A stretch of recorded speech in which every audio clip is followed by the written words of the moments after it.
Greetings, everyone. We ordered this weather, we ordered this beautiful facility here to welcome you here to a site that was selected specifically for this occasion. Isn't it something? We've gathered some very special guests from all over the United States and abroad to share this find that validates what wrestling community has claimed for decades, and that is that wrestling is mankind's oldest and greatest sport.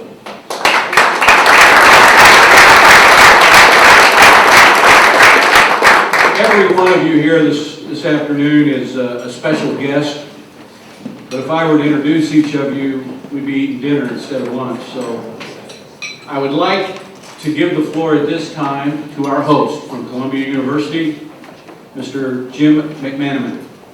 Jim, would you please come forward?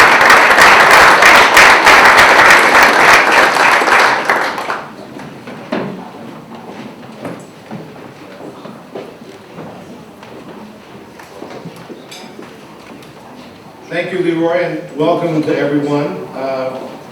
It's really Columbia's pleasure to partner with Leroy and the Wrestling Hall of Fame to host this event. As a former high school and small college wrestler, it's a privilege for me to be in the same room with some of our most distinguished Olympians, All-Americans, and coaches. A little bit about Columbia. Intercollegiate athletics is an integral part of Columbia College. Almost 20% of our students are participants in NCAA Division I athletics. In the last 15 years, we have only added athletic endeavors, not subtracted them.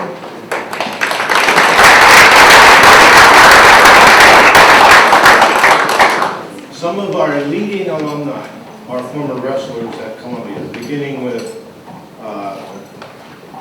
our wonderfully distinguished producer of Olympic sports and international news, Rune Arledge, class of '52. Our current chairman of the board, Bill Campbell, who's chairman of the board of Intuit and senior director of Apple Inc., former wrestler, international correspondent, George Stephanopoulos, class of '82.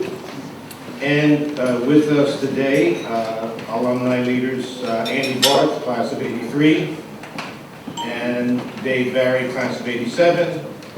Dave is part of a power couple.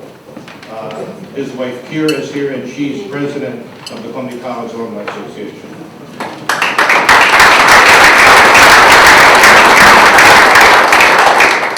Our head coach, Carl Fraunhofer, is with us. And just recently, class of 2007, Matt Palmer was a two-time Wrestling All-American for Columbia. So, again, welcome. Leroy, it's your show. Thanks very much for being with us.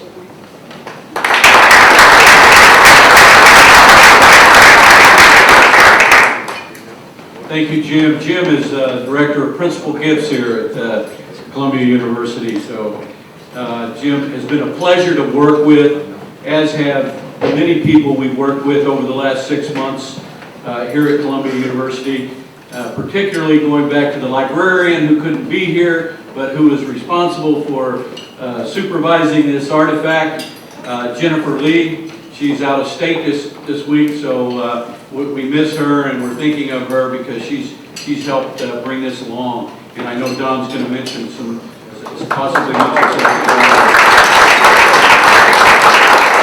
Here's how it all started, folks. When Don Sainga contacted me last April about this fragment, I went to Noel Thompson, the director of wrestling at the New York Athletic Club, who then led me to Andy Barth, and Andy said, let's showcase this. Let's make this is a special, historic relic. Let's make something out of this. And for that, we thank Andy Barth for this opportunity to showcase this in a way that it deserves.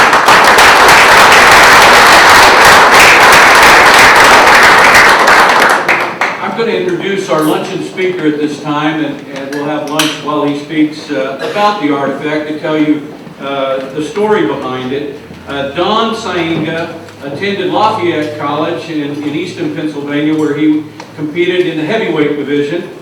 on the varsity wrestling team back in the day.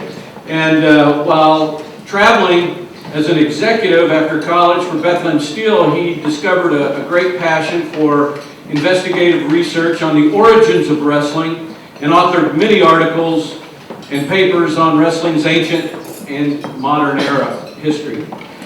He's been trying to live out in Tucson in retirement, but we keep bringing him out of retirement. And please welcome at this time to talk about the story behind the fragment, Don Saini.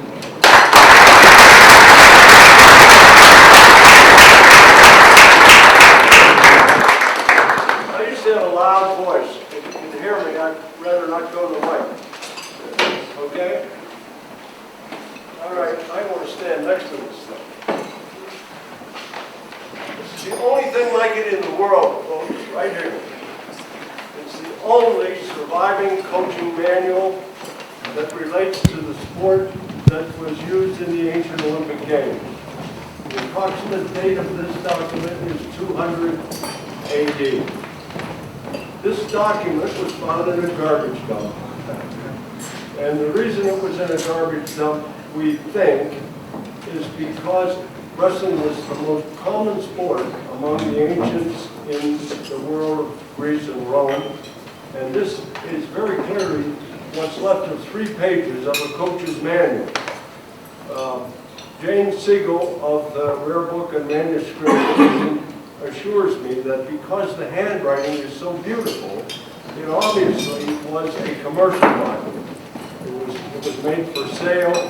People bought these things, and they must have had quite a few of them for someone to work so hard to make the handwriting look so good.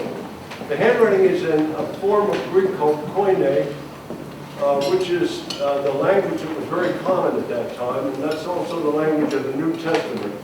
The Christians had been researching documents that were written in koine around this time. And in fact, when this was found in the garbage dump, it was found by 2 young men who were actually looking for Christian documents. The 2 young men were Oxford grad students, Bernard Grenfell and Arthur Hunt, and they were young people. Hunt was only 24 years old at the time, and neither one of them was an athlete. They went off on a lark to join an expedition that was already underway in Egypt. Egypt at the time was controlled by a British occupation army.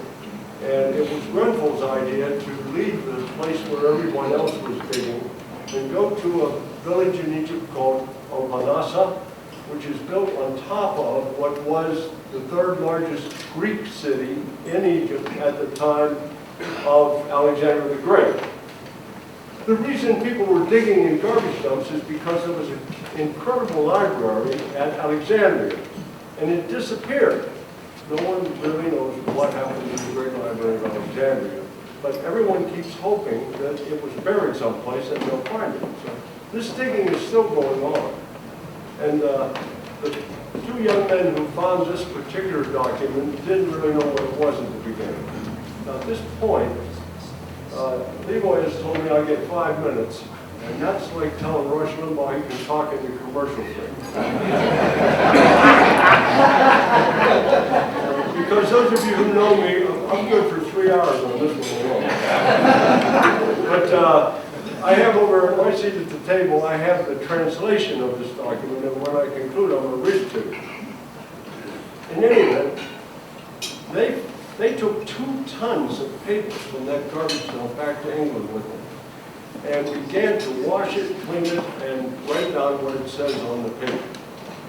They then segregated all of the documents that they had found in the garbage dump and proceeded to classify them, and this ended up in the 3rd class. The name of the city again is Oxyrhynchus. The papyrus from Oxyrhynchus in the world of archives is known as P-Oxy documents.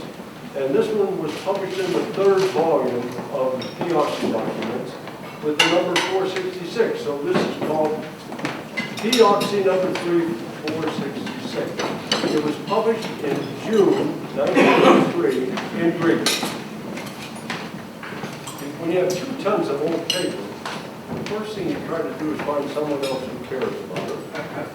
And Oxford contacted research and reference archives and libraries all over the world and began shipping them portions of this find that came out of Oxyrhynchus.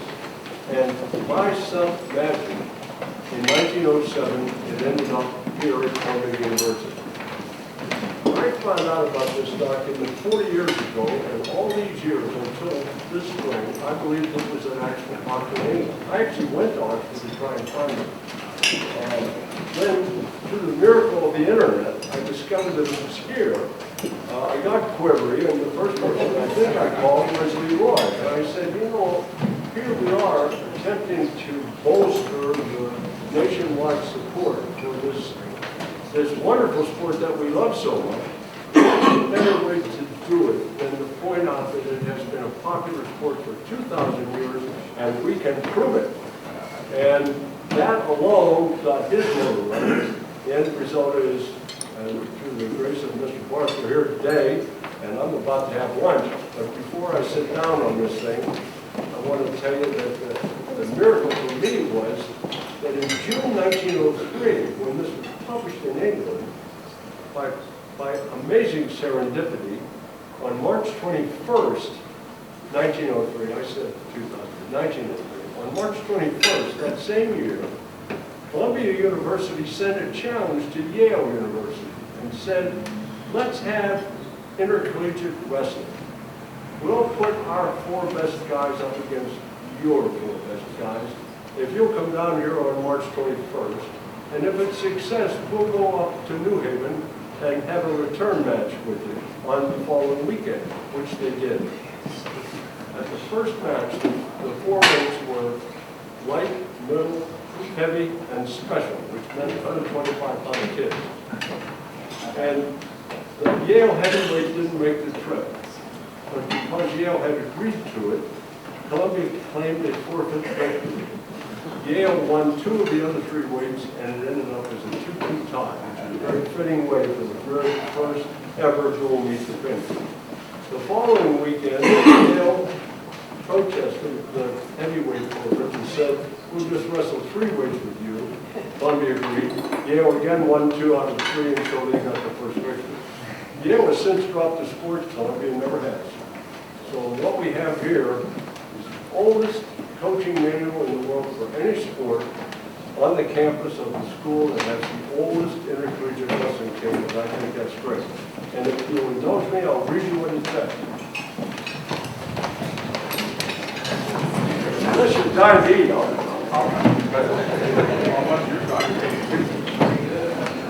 there are 2 modern scholars who have translated this, and they've both written a book about it, and I recommend the books to you. The first one to do it was Professor Michael Polyakoff, and his book is called Combat Sports in the Ancient World. It was published, I think, about 1992. The second guy to translate his name is Stephen Miller.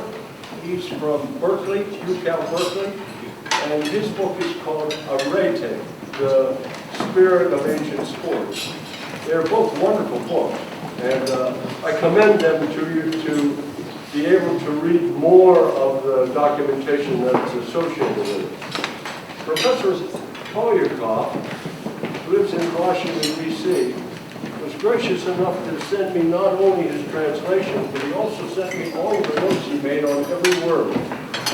And the thing about the document, which I think is fascinating, is that because these 2 guys who dug this up, that is, the British scholars, couldn't understand what it was. When they published it, they said this is a really curious thing because it refers to bodily parts, and it has a word plexon that appears repeatedly. Plexon, plexon, plexon. And plexon is written in the form of a command. In Koine Greek, plexon is the verb that means what the weavers do when they put fiber together like this. That's plexon. And so the mystery for the British scholars was, why would a treatise that appears to refer to parts of the body constantly introduce this word as if it was a command? It was an Irish scholar working in Oxford on the same subject named Smiley. And he said, well, it's obvious. This is the command for the wrestlers to execute the move. Ready, wrestle. Or mix it up, or fight it out, or let's tangle. So now everybody's consensus opinion is that's exactly what it means. And now I've got to change glasses. Some of you. All right, this is what it says. There's 3 pages there, but only 2 of them have been translated. The first page says, another aspect of this is many of these sentences start with the word you. And the implication is that the coach is supposed to be pointing like I'm pointing at all. Okay? You, stand up to his side, attack with your foot, and flex on. You, throw it. You, stand up again, turn around. You, flex on. You throw him. You sweep and knock his foot out. You stand to the side of your opponent and with your right arm take a headlock and flex on. You take a hold around his waist. You get under his hold. You step through and flex on. You underhook with your right arm. You wrap your arm around his where he has taken the underhook and attack that side with your left foot. You push away with your left hand. You force the hold and flex on. You turn around. You fight it out with a grip on both of his sides. You throw your foot forward. You take a hold on his body. You step forward and force his head back. You face him and bend back and throw yourself into him, bracing with your foot and flex on him. And it could have come right out of any wrestling rule in the country if there were 2 people to point it, right? All right, that is the text. Thank you for your indulgence.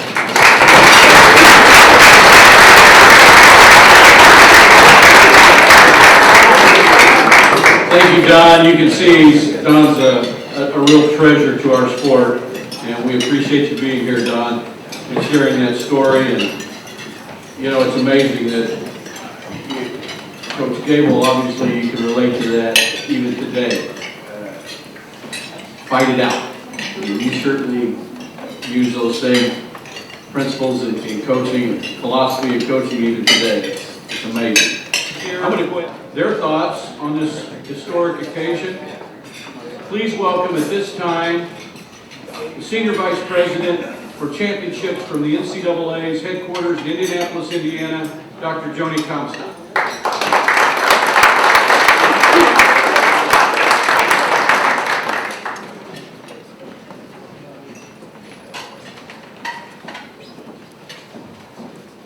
Thank you very much.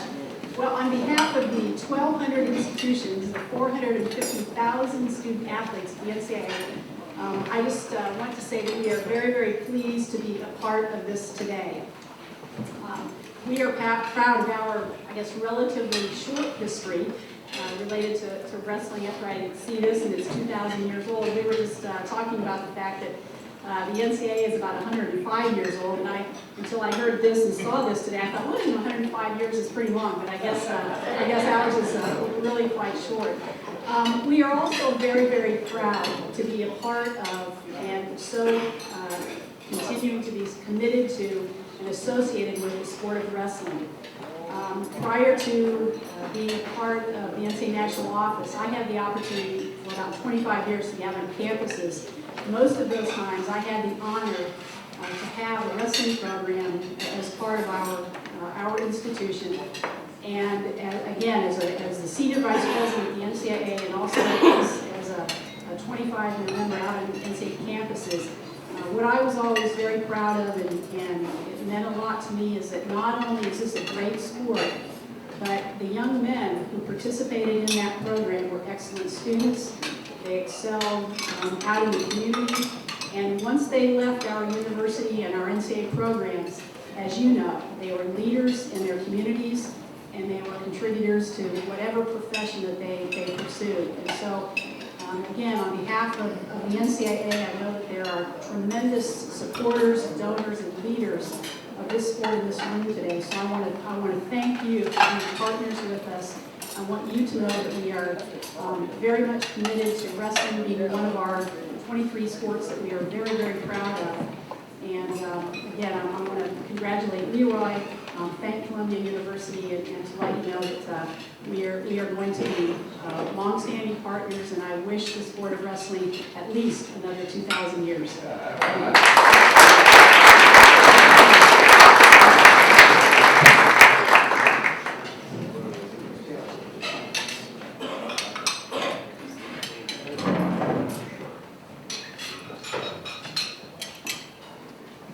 Thank you, Joni, and thank you, Jeff Jarnke, also from the NCAA, is here with us. We appreciate you being here to celebrate this special occasion.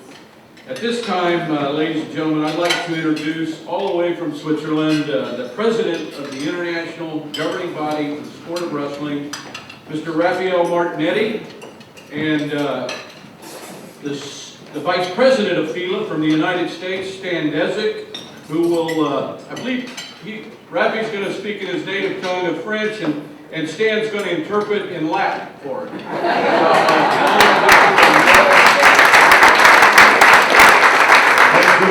Exactly. First, I'd like the permission to you to speak in French for 3 reasons. The first reason, because my English is very bad. This is the first reason. And the second reason, because I would like to make a little bit exotic atmosphere with the French language. Okay? And the third reason is because I like my Vice President Stan Dezic work a little bit. Okay? Now, I make my paper because I give my English paper to Stan and make my paper in French. Okay? Monsieur le Président de la Fédération de lutte des USA, Monsieur le Président de l'Université de Columbia, Monsieur Leroy Schmidt, directeur du musée Hall of Fame, Monsieur Stan Dezic, vice-président de la FILA, dear friends. En ma qualité de président de la FILA, je suis particulièrement heureux et fier d'être présent ici à New York pour cette cérémonie de Great Artifacts Presentation. Heureux car aucun président d'une fédération internationale n'avait eu à ce jour l'occasion d'assister à un tel événement pour son sport. You may wonder, when did Stan become fluent in French? I haven't, but I can read, I hope. President of the USA Wrestling, President of Columbia University, Director of the Hall of Fame Museum, Leroy Smith, myself. Ladies and gentlemen, dear friends, as President of FILA, I am delighted and honored to be here in New York City and to be included in the historical ceremonies of the Greek artifact presentation. No president of an international sports federation has had the opportunity to attend such a prestigious event for his sport. Je suis fier de démontrer à toute la communauté sportive des USA et du monde que la dénomination de la lutte comme le plus ancien sport du monde n'est pas un titre usurpé, mais il est historiquement prouvé que la lutte est un moyen éducatif qui a de tout temps formé les hommes sur la base des valeurs qui sont toujours actuelles à la FILA, comme la discipline, le respect de l'adversaire, le dépassement de soi, le fair play, que la FILA s'attache à faire perdurer de nos jours dans le concert des sports à travers les Jeux Olympiques. I proudly mention to all the sports community in the world that the title of wrestling as the oldest sport in the world is not usurped. It is historically proven that wrestling has always been an educational means which from immemorial has formed men on the basis of values. FILA, as the international governing body, along with the other Olympic sports, promotes discipline, respect of the opponent, surpassing oneself, and fair play. USA Wrestling tient une place indispensable dans la famille de la lutte mondiale, sera donc, à travers l'Université de Columbia et USA Wrestling Hall of Fame, la dépositrice du premier ouvrage de la lutte existant au monde. FILA, along with the U.S. Wrestling Hall of Fame, proudly accepts from Columbia University's gracious gift of the oldest wrestling instruction manual existing in the world. Ce privilège est mérité, mais il obligera la Fédération des USA à consacrer tous ses efforts pour que la lutte continue à se développer dans le pays pour atteindre la place indispensable que ce sport occupé dans l'Antiquité, où seul le vainqueur des épreuves de lutte recevait le titre de champion des Jeux Olympiques. Along with Executive Director Mr. Bender, the privilege reminds us to devote all of our efforts to develop wrestling in the world and to maintain the essential place in our sport that had in the Olympic time when only the winner of wrestling competition received the title of Olympic Games champion. Je remercie l'Université de Columbia et tous ceux présents ou dans le passé qui ont permis à la lutte mondiale de disposer de la première preuve écrite de son glorieux passé, et je vous assure que la FILA fera tout ce qui est en son pouvoir pour promouvoir la lutte et ses valeurs dans le monde et en Amérique. Thank you very much. I would like to thank Columbia University for allowing wrestling to receive this first written evidence of its glorious past. I can assure you that FILA will do everything to promote wrestling and its value in the world.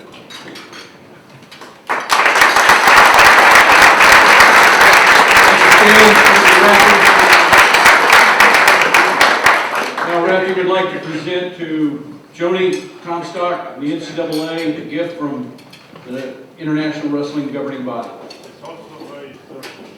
Thank you very much. And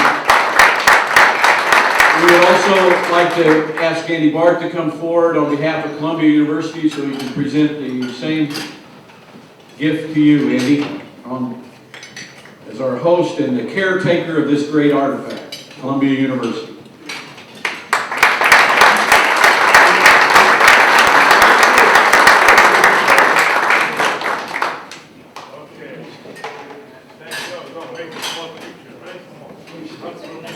I'm going to ask them to stay up here because we're going to get ready for a kind of a final photo op up here with our presentation of the artifacts. So I would like at this time for the presentation of our artifacts.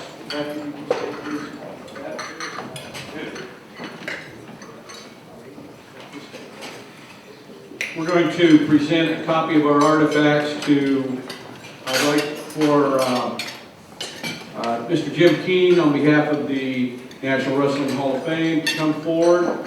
Dr. Comstock, if you'd come back up. And of course, Andy, come on back up.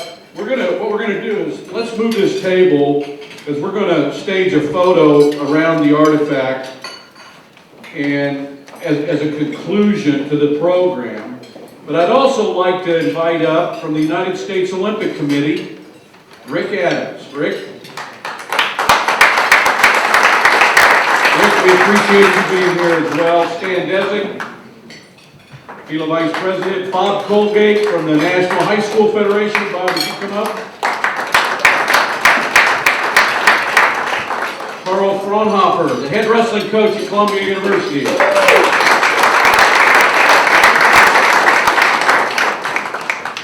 Noel Thompson, Director of Wrestling at the New York Athletic Club. Rich Binder, USA Wrestling Executive Director, and Jim Rabenek, President of USA Wrestling. Mike Warrior, Executive Director of the National Wrestling Coaches Association. And wrestling legends Dan Gable, John Smith, and Bruce Baumgartner, and Carrie McCoy. Would you please come up? We're going to take this table off in a minute for the photo. And Don Sainga. Don, I want you to join this elite group.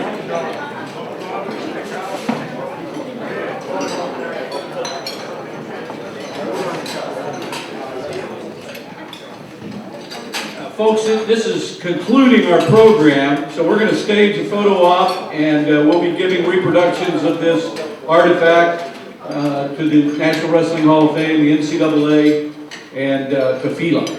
Thank you very much.